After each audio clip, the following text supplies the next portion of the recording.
top 3 actually favorite technical analyst techniques. Now as a technical analyst, you don't have to use every different indicator, but we want to find what I consider to be the best of the best. A lot of people say, oh, just use price action, just track prices. My issue with that is that there's so much noise today that I think you've got to have some filters that are still responsive filters that help you to manage that. Just as a reminder, of course, everything we share with you is for your information and education only here.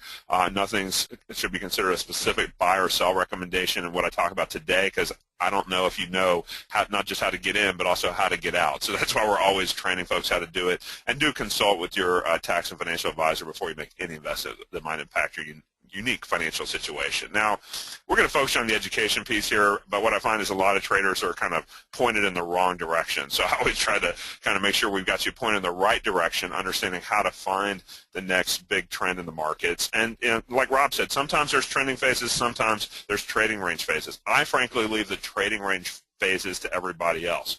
I'm not a noise trader or a scalper. I'm looking for the more meaningful moves, and we're going to share with you how you can find those meaningful moves today. Then we'll also give you a little taste of how you can go explore and scan for the best of the best. Start narrowing your focus so that then when you're looking to hit the bullseye, you can pull the trigger here and actually execute very clear entry and exit rules and knowing how to get in, how to get out. Now, when I launched Big Trends back in '99, I launched it from lessons I learned throughout the 90s about how to find stocks that were speeding up. Let's face it, if you trade stocks or if you trade options, especially if you trade options, you want stocks that are speeding up, stocks that are moving faster, that are getting you to your price targets faster, and also hopefully doing it in a very controlled, minimal risk way. Every trade has risk.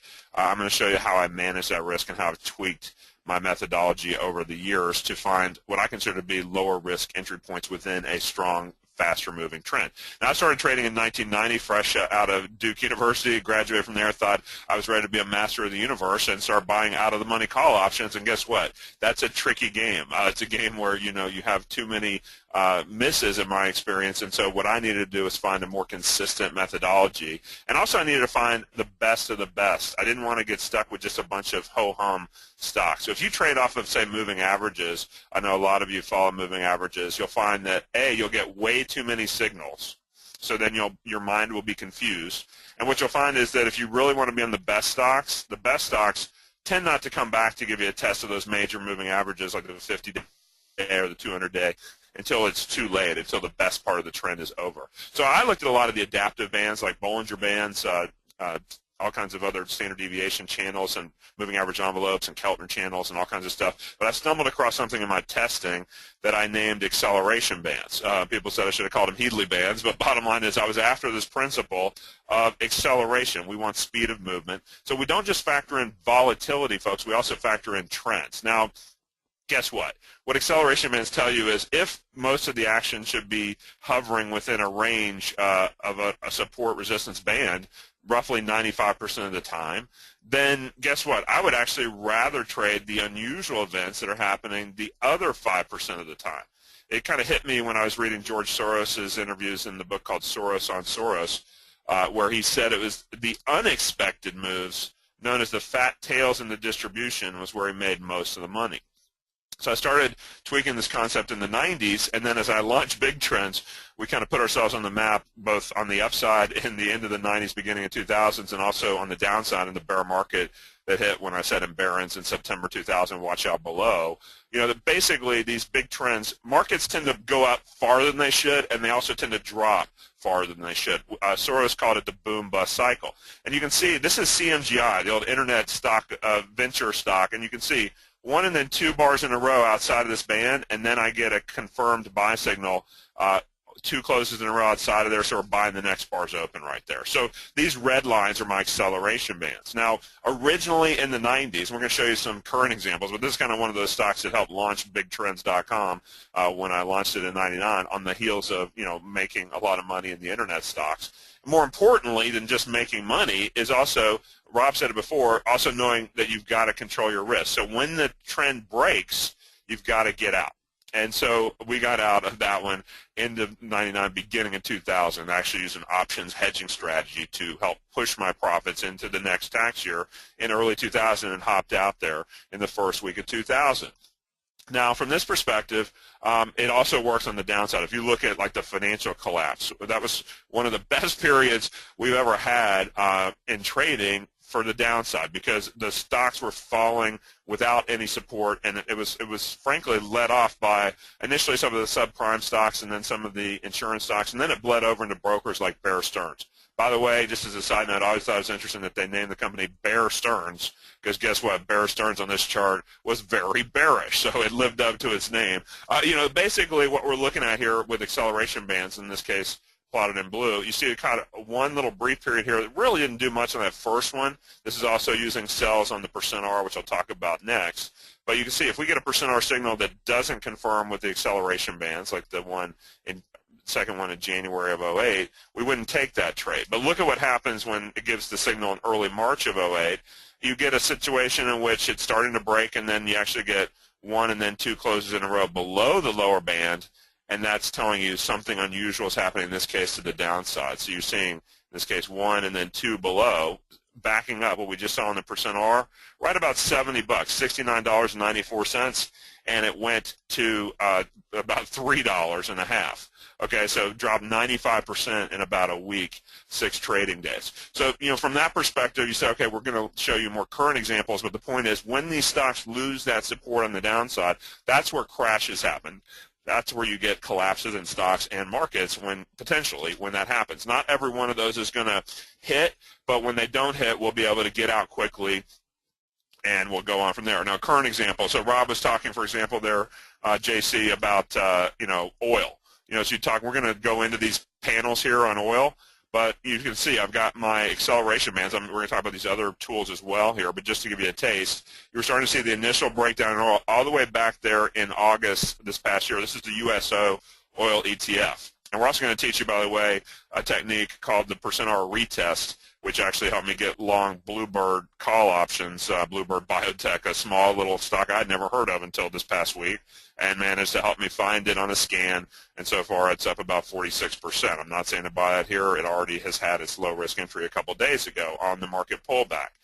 But so far it's been good for a couple $1,000s for me, and now I'm starting to create option strategies to further hedge that gain. But you can see, percent R, we'll talk about that in a second, but there's the acceleration band break there, JC. So talking about a current example, as Rob was saying, bottom line is that when you catch these strong downtrends, they're wonderful, and then when the trend is over, we're in chop mode right now. You try to stay out, or in this case, you see, you get a sell that doesn't work. So here's a good example of something that doesn't work. It breaks down below the bands. So let's say you're on this trade from the short at 1605, and then you get stopped out per the trailing stop rules at 1705. You lost $1 on that trade. Okay, you're going to have losing trades. If you think that you're going to find perfection in trading, you're setting yourself up for big problems, because guess what? A perfectionist cannot do what? Perfectionists cannot take losses. You must take your losses quickly, okay? In comparison, though, you lost $1. What'd you make on this trade? You shorted at 33.77. Even if you shorted when the acceleration band's further confirmed, we'll call it 32.18. Where's your final exit on this trade? It's happening here at about 18.90, 18.94. So from $32 to $19, you make about $13. Just even in the sweet spot of that trend. Would you be willing to risk $1 to make 13?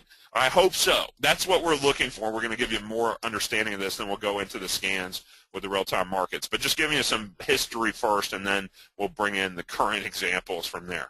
But you got to understand perspective. I'm a big picture guy, and we want to make sure that we're focused on the best of the best trends in any kind of market environment. I've been accused of saying that you're just trading the bubbles, Bryce. You're just looking for these really risky stocks. And you know what? What I find is actually when the bubble just starts to inflate, there's a great opportunity. Usually those who are talking a bubble down are those who have missed it. Have you noticed that?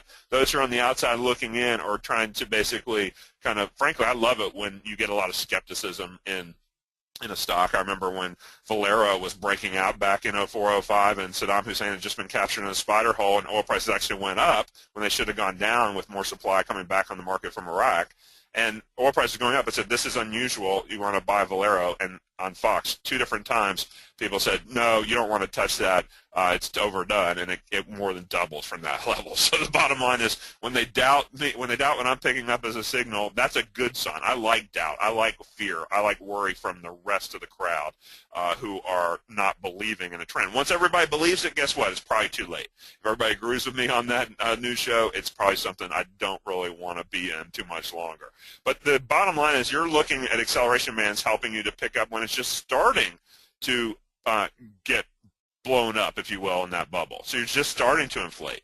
And it'll also tell you when the bubble's about to burst before the stock really gets its true collapse. So you're never going to catch the exact high and exact low. I recall John Bollinger saying at a market technicians conference that his mentor said you're only allowed to call the exact high and low once in your trading lifetime. I think it's a good rule to keep in mind, is that you don't want to try to catch exact highs and lows. You want to try to catch the sweet spot in the middle. It's a lot easier to trade. But the big point here is that don't let stocks that are going through that bubble up let you fall in love with them, because guess what? They also will bubble or burst on the downside. They'll get the stocks that bubble up will eventually crash. I mean, people saying, is Apple going to be the next $1 trillion stock? I heard Rob say. Bottom line is, it could be. It certainly has been one that it's one of the reasons I don't use divergence as much, because it will end up leaving you missing some bigger trends. We've been very successful trading Apple on the upside, but we've also traded Apple on the downside. There are windows where you can catch these stocks going both ways. And so part of your job is, A, to find the best trends up in the long term, then trade them both ways. A couple of quick lessons, and we'll keep moving through here. Acceleration bands are best on growth-oriented stocks and ETFs. Technology, biotech, medical. These are the areas that the institutions are going to rush into faster in a good phase because they go up faster than the market. They're also going to rush out of them faster in a down phase. Linda says you can't short it in an IRA. What do you do as an alternative? You buy the put options, Linda. So we'll talk about how we do that with options. You can trade options in IRAs across a lot of different brokerage firms.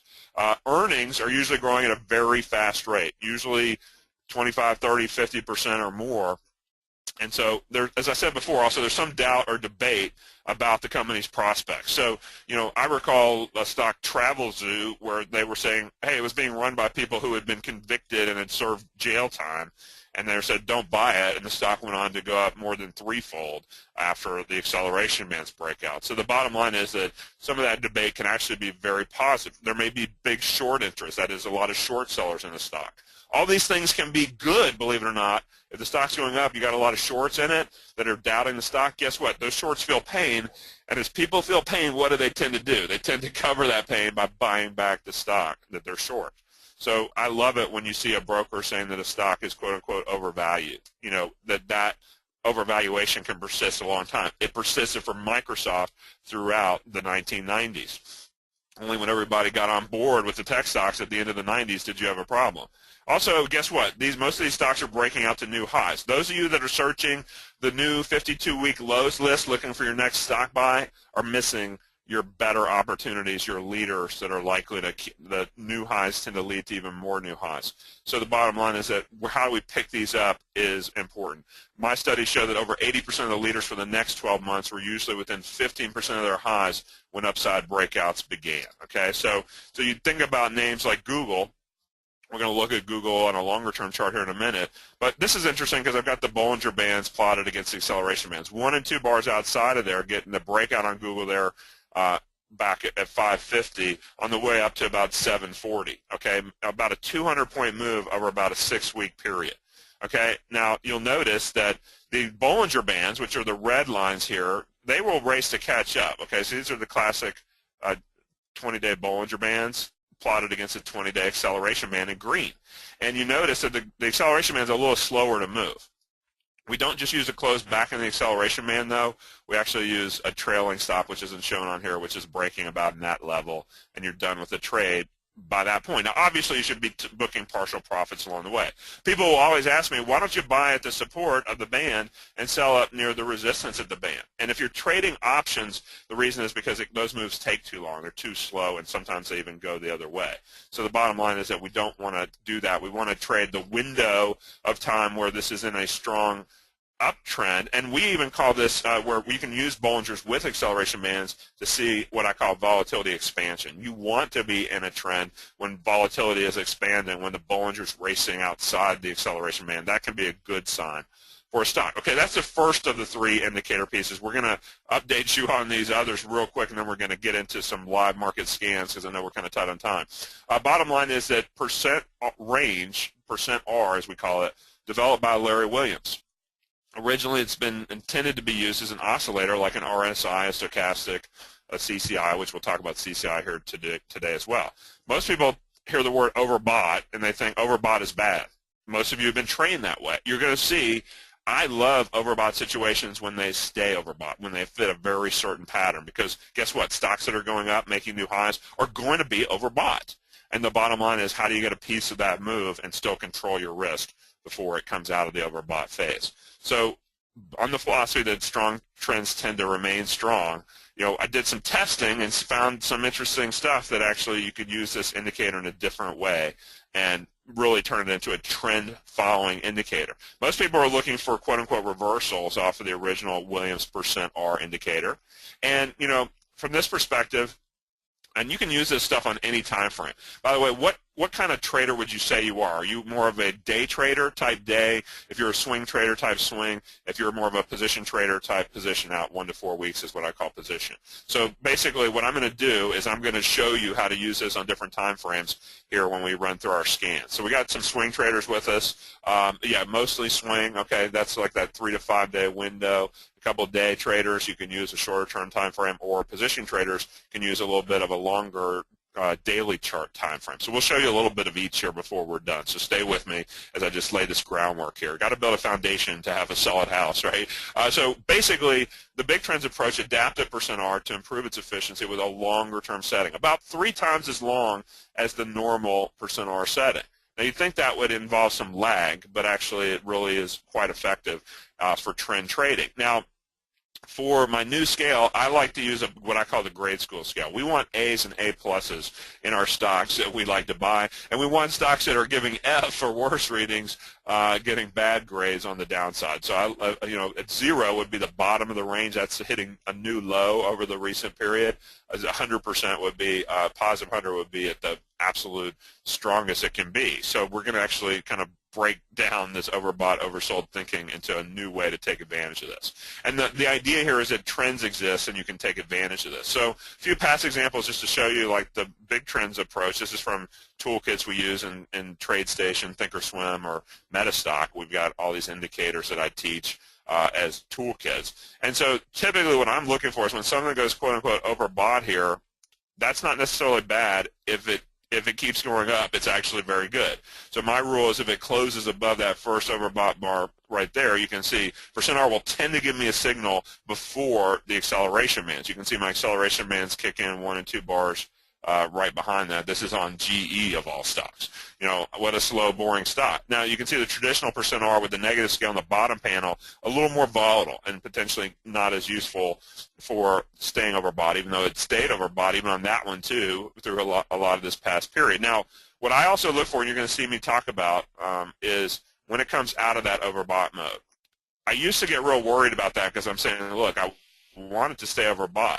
But the beauty of percent R versus stochastics, or even versus RSI, is it's a little more volatile, and that's why we have to take a little bit of a longer setting on it to smooth that out.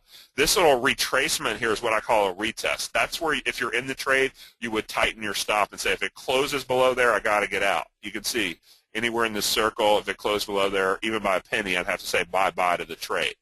And so the bottom line is that from here, you can see it turn and move up real nicely. And also, guess what those retests present?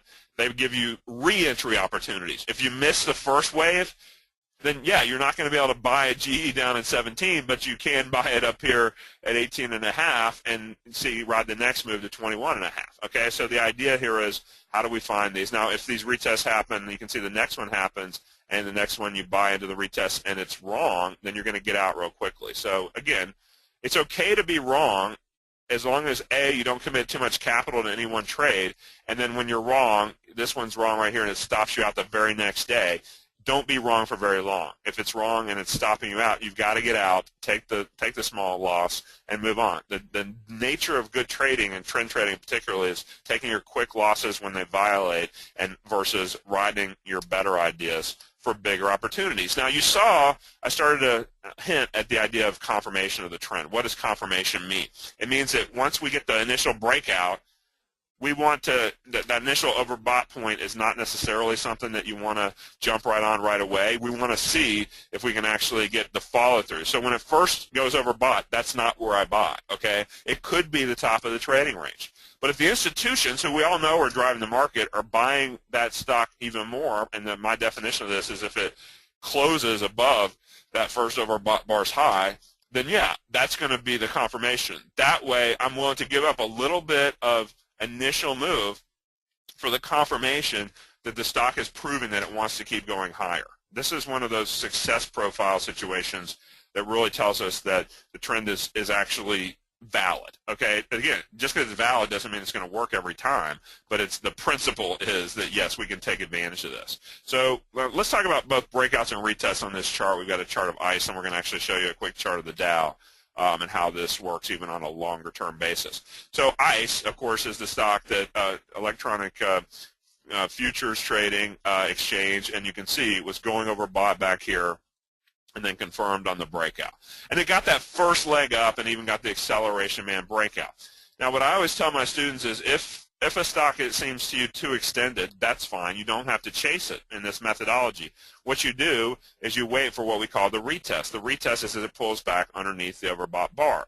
Any one of those pullback points can be bought right into that retest. Why would you buy when those candles look so red, like you've had two really rough days? Because it's a low-risk entry point. If I'm right, I get a wonderful shot to buy into this continuing uptrend. If I'm wrong, and I will be wrong on some of these, I'm going to get stopped out very quickly. Okay, we'll get stopped out underneath that support line there on a close. It's got to close below there. It can't just trade below. It's got to close. So here's an example why you could wait for the close. On this next retest, the second retest, right off that low, you see a couple days later it briefly traded below that low, and then it popped back up and held it above that key low at the close. So a lot of battles are fought intraday or intrabar, whatever time frame you like to look at. If you're a swing trader, we're going to show you how to look at the hourly chart. But the bottom line is that you want to wait for the close on whatever time frame you trade, because that's what a lot of the indicators, moving averages and others, are based on. And if I'm inside of these bands, yeah, I'll probably take some profits up at my first target would be the upper acceleration band. Even though it's making a new high there, I'm saying, look, I'll take some profits on the table, especially with options, and then I'll wait for the next retest, and then I'll buy back in on the next retest, which you can see happens about the same level, but about 2 weeks later. You can see we're getting a couple of retests right here, and these retests are giving you wonderful spots back on the trend. And if you buy options or do option spreads, whatever your preferred option strategy is, these give you wonderful low-risk areas to get in and not be hanging around too long if you're not on the right side. But if you catch it correctly, as these are, you can see actually layers upon layers of different retests happening here. How many chances do you need to be told that, hey, this thing continues to hold all the support points here? You know what? It's like an escalator. You can keep gradually tightening your stop as the trend rides up, and then you know what? You're going to finally be wrong on about the about the sixth retest. It's going to finally tell you to get out. Okay, this retest right here, you see it violated right there. That's the exit there around May 11th. Okay, and by the way, you should have already taken profits or some of your profits on the prior spike to the upper band. But the bottom line here is that, okay, fine, you get stopped out of that final trade. Should have done pretty well with that one. You know what? It reconfirms, and even as it reconfirms, say, well, it just tagged the upper band. I'll wait for a retest. Okay, well, there's your next retest coming in here. Middle of May, and look, this is why you use the closing stop. The next day it trades below that key low, but does not close below that low. You're off to the races. Tag the upper band. Thank you very much. And then, of course, the next retest is going to violate and get you out of the rest of the position here, still for a decent profit on the remainder. So, and this works on the downside too. You just got to flip it upside down. This is where you're looking for the bottom 20% of readings. Guess what? As the stock makes a new low, it's not in the trading range anymore if it keeps making lower and lower lows, is it? So you look at this setup here happening right off of that first low right there, and then it closes below it. And you can say, yeah, we'd prefer to see it break the acceleration bands, then give a retest, which you can see happens a couple weeks later. right off of that high right there. Wonderful retest opportunity to keep on trading it to the downside if you miss the first leg down. So then it just stays oversold. Why? Because it keeps on making lower and lower lows. So, yeah, we never do naked options, Bobby. That's correct.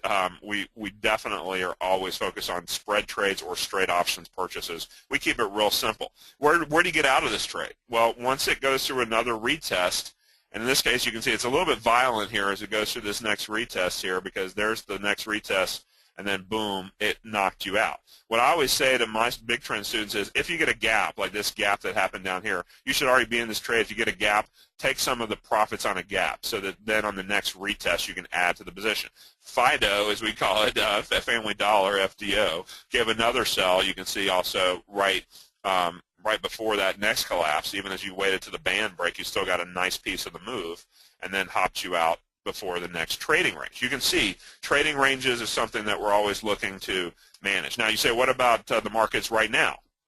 Here's a chart of the Dow. This is pretty interesting, actually. You can see the Dow right now in the short term is giving a short-term sell. The problem with that is it's above the 200-day, this white line here. I don't like to take short-term trades when they're above the long-term trend lines. That might cost me missing an opportunity like what you saw on the Dow in October where it went down for a bit. But, what we'd say is, maybe you want to go look at your intraday charts. So now for you swing traders, you can swing trade the Dow on the way down, and look at that. It gave you even a retest, and then it settled back down here over the last couple of sessions. Of course, you can trade a vehicle like DIA or others. So swing traders, and we're going to show you in radar scans here in just a minute before I'm done how this works. Now, also, I promise you a quick longer-term look. When you look at the power of percent R with the bands, look at this longer-term monthly chart of the Dow. Now, what's really cool in TradeStation, I can go back 90 years on the Dow, and I can get 9 decades worth of data. So literally, I can take this all the way back to the 1920s. In fact, when you think about the crash of 29, if you're a student of history, you think that's when the Great Depression started. I would argue that the crash of '87 happened the same way, and it didn't violate in this case until late 1930 on the percent R breakdown. That the problem with the Great Depression was that we broke down in the fall of 1930 and kept going down, 80% drop in the market between late 30 and middle of 1932.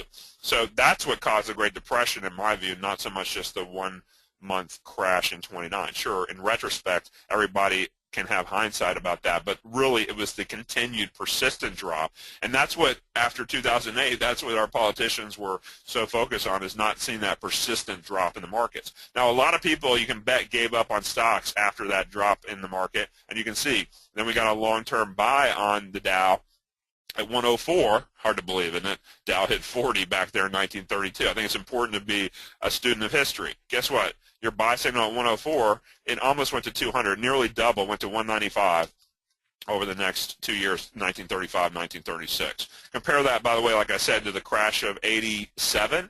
You see the big uptrend? The crash of 87 looks like just a retest. The difference between 1929 and 1987 is this did not get continued follow-through. The market kept on recovering back up and went on to new highs. So even if you get stopped out, like on the Saddam Hussein invasion of Kuwait in the fall, summer of 1990 and into the fall, you get back on the wagon 1991. That leads to basically an entire decade of the 90s uptrend signal. So this system does a good job of catching both uptrends and downtrends. Right now, we've been, of course, on a bull signal since the confirmation of the start of 2011. So it won't catch lows and highs exactly, but you know what it did? It caught the downtrend in 08 on a sell on the Dow at 10,800 as that index dropped more than 4,000 points. And so when you go in and you look at the history of this, this is just the TradeStation equity curve. It's phenomenal, and what's phenomenal to me about it, you can't obviously buy the Dow, so don't look at the dollar figures here, but look at the win percentages, not just on the longs, but on the shorts. And the size of the winner versus the size of the loser, these are mind-boggling kind of numbers. Those are classic trend trade numbers there, okay? So the point is that's what we're looking for when we look for these opportunities. Now, I want to get into the scans here in just a second, but I also want to point out that if you have to, make a note of how do you learn this stuff, because obviously I can only give you so much in 45 minutes, but we've set up actually about a 5-hour course. I call it my top 3 boot camp. So you can go to bigtrends.com/top3 bootcamp, and you can get this information, all the details, all the formulas and presets about all the different numbers you need to put in for percent R, acceleration bands, CCI, my top 3 indicators, and how to use these together. And what I want to show you right now is I want to show you some current examples of how I scan for new opportunities. And we'll come back and remind you of that link before we're done here. But bottom line is, when I'm going through the markets, I'm looking for new opportunities all the time. I mentioned, for example, that I bought into this Bluebird biotech, and you say, well, why did I buy into that? Well, I was looking at the daily chart. I was teaching some other students earlier in the week. The market sold off this week. We're just showing you that. Well, I was mentioning this to my students, this Bluebird biotechnology, and I was like, biotechs got slammed this week. And you say, gee, they got slammed. Why would you buy a call option on this stock? Well, from a couple of other unique filters that I teach, I said this stock has been a leader, and guess what? If you buy into that retest, there's your percent R retest on Wednesday the 25th, and I told my students I was going to be buying it the next morning, and I said, look, that low, 110 on the stock, has to hold for me to stay with this trade on a future daily close. This was a longer-term trade, so I bought them 1-month options out in April. But you know what? The stock was trading, when it opened the next day, about 108.5. Now, I don't buy speculative at or out of the money options. I like to buy what I call in the money options. You could use this Ripple for Forex as well, but bottom line is that what we're looking at here is, okay, usually stocks and then options on stocks to get some very intelligent, low-risk entry points. Now, it was below my stop intraday. As I've showed you numerous times already, these stocks can trade below that level, but it's where they close at the end of the bar that matters. So I'll actually put the trade on below the closing stop level. So I was buying the 100 call when the stock was just under 110. It was about 108.5, and I bought 4 contracts of the 100 calls for $11.70. And so from this perspective, you say, okay, look, why was he doing that? Because this was a key test point. If I'm right, this thing's going to turn and flip. If I'm wrong, I'm going to get stopped out that next day in all likelihood.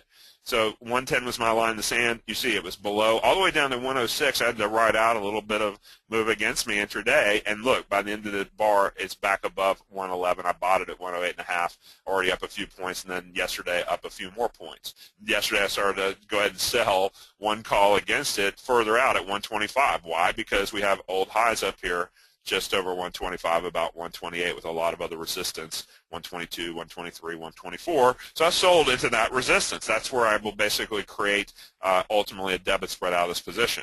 So you say, well, look, if you bought a 100, you sold a 125, at best case, at April expiration in a few more weeks, we could make what? We could make 25 points. Well, if I'm in at 11.70 and I sell at about $4, that'd be a net entry of about 7.70. So that gives me a potential to more than triple this trade if Bluebird gets to 125 plus at the expiration. So, I'm capping my upside, but I'm also reducing my risk. If I'm wrong, if it closes under 110, I unwind the whole trade. Don't buy into this one right now because it's above that retest level too much. I'll teach you how you can take advantage of those. But let's show you my scans here. I use TradeStation. You don't have to have TradeStation, but this is what I like to use for finding new opportunities. And what I do is I'll go in here and I'll start on a daily chart and then I'll work my way down. So for you position traders, if you're looking for new percent R, these are not recommendations, but it just shows you how I start to build my watch list. The market firmed up, and yellow means that we're getting some of these that are starting to get close to a potential buy. So these would start to go on my watch list, but not a buy yet. Target, Electronic Arts, Tiva, Yahoo.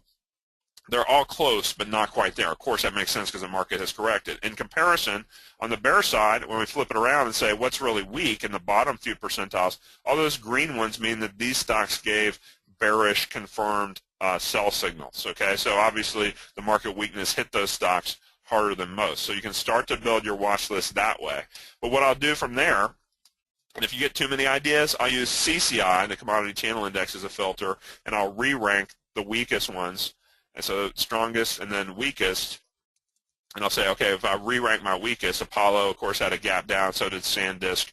You can see which of these are weak, SanDisk, Yoku, and a few more. Again, not recommending those yet, but I'm saying that's where I would start. Now, I would also then go in and say, okay, I want to format those time frames. Remember, we started with the daily chart. I want to format that and then go down for you swing traders. I would change it to the hourly chart. So I would go into the hourly. It helps to know the long-term trends first, though. So start with the big picture.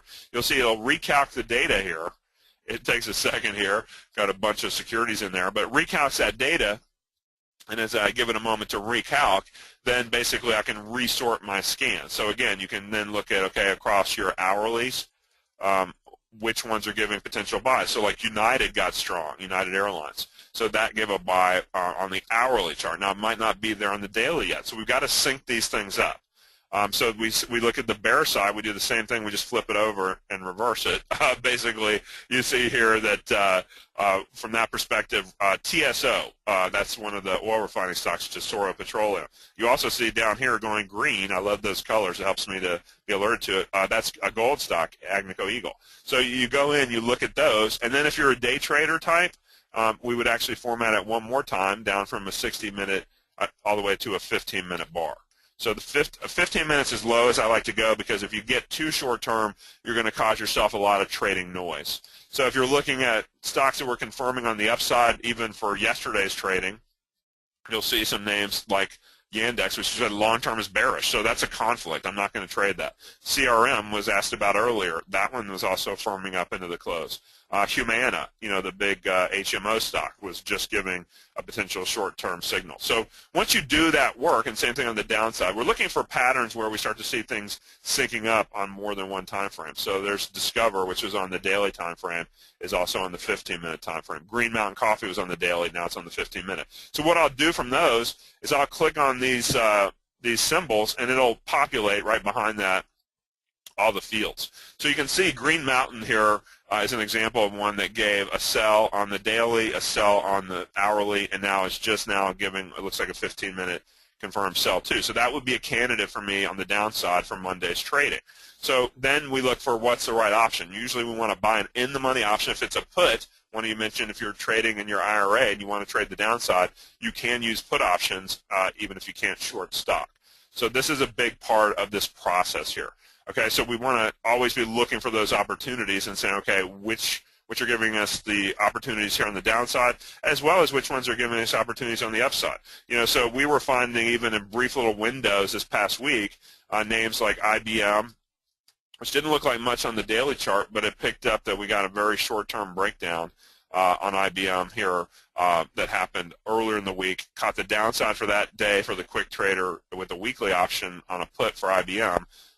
And then also hedged it with a call in another oil name. So it's one of those situations where as you go through so back to the overall market, say you're looking at the SPY, the SPY, you're looking to track, okay, if I want to take advantage of the overall market environment, again, where was the breakdown really happening on the acceleration bands for you hourly chart swing traders?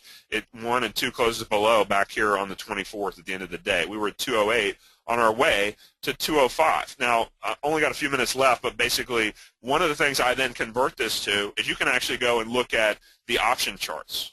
So when you go and look at the option charts, so for example, if you were trading weekly options, the ones that just expired, the 327 expiration, we were getting a sell at 208 back there on Tuesday. And so say you were looking at the 210 put, for example.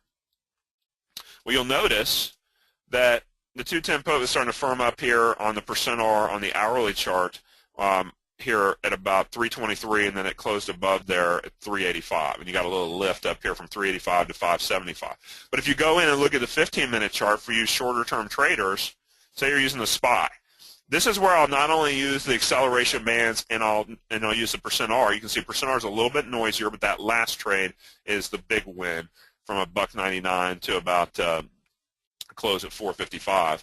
But I'll also use the CCI, the Commodity Channel Index. This is one of those where it helps me to confirm how strong that option is. Okay, so the CCI starts to break out here. Same principles at $1.02 on the option and closes higher at $1.07. So CCI in this case was even leading our other short and longer term bands and our percent R. CCI gave you a heads up that from that window of $1.07 until it gave that retest back under at 430, and then it violated under 430 where at 428.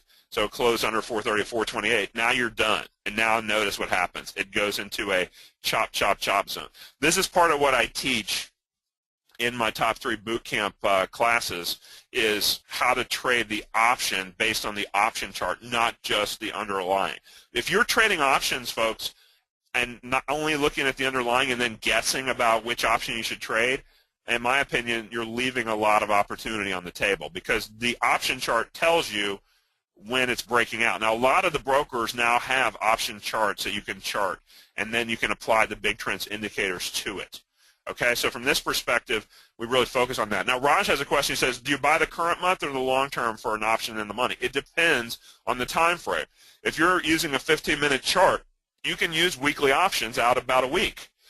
If you're using the hourly chart, I tend to recommend going out to the monthly options. If you're using a daily chart, I tend to recommend going out to at least the second month out option. So right now, that would be the May options if you're on the daily chart. So it really depends on your time frame. You want to give yourself enough time for this move to play out, and you want to also buy it in the money enough.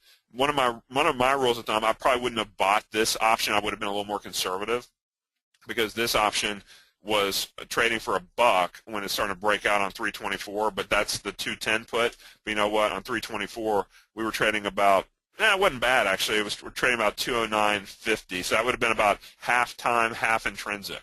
So I probably would have said, nah, I'd rather buy like the 211 put. So that'd be probably a more conservative choice, or basically you'd be saying, look, what's the 211 put look like? Well, you see, you're going to pay a little bit more for it. It's set up at $1.60. It confirmed at $1.69. It went to $6.66. Basically, where's the retest on CCI? The retest is right there at 5.30, and it broke it at 5.25. Okay, so it went from $1.69 to 5.25. Still not bad, right? The point is, I like to have at least 2/3 of my option premium be what we call intrinsic value, and only 1/3 or less be time value. Okay, so the point of this is that's how I do my scans. That's how you can take advantage of these opportunities. I know I'm running out of time here. I wanted to give you some meaningful specifics of things that are happening in the markets right now. But the bottom line is your opportunity to learn this now over an in-depth, about 5-hour course of 3 different key indicators: the percent R, the acceleration bands, and how I use the commodity channel index CCI to back up what I'm seeing in the stock or market with the option chart as well. We'll give you a lot of information that you can take and use for life. I mean, this is lifetime access. They're high definition quality, and you just want to go to that link there. It's bigtrends.com/top3 bootcamp. I've lost my chat box, so if Reed could put that up there for me, I appreciate it. Bigtrends.com/top3 bootcamp. And so just quickly what you do there is, and we have scans available across some of those platforms. You can contact us, JC, for that later. But educate yourself right first. We walk through percent R. That's like a 2-hour class. Then the acceleration bands is like another hour and a half, hour and 40 minutes. And then the commodity channel index is like an hour and 20 minutes. So basically, you get all those pieces together, and then you learn how to trade stocks, how to trade the option chart, and how to start really taking advantage of that. And all that's available today. It's usually $299. I'm making it available to you today for just $99. So make sure you take advantage of that.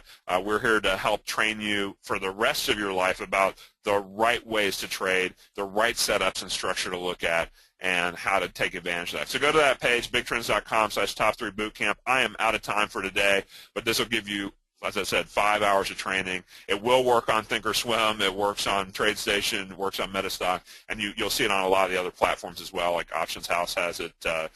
Options Express has it. Not every indicator, but these indicators they have. So you can plot these and really start tracking my top 3 indicators the Big Trends way. I'll hand it back to Reed. This is lifetime access. That's right, Bruce. Thanks, everybody. Enjoy the rest of your day. You got a lot of great speakers coming up, so stay with them and keep on learning. Keep on. And it's good to say green and growing, and rather than ripe and rotting. You'll enjoy this and take advantage of it with that special link.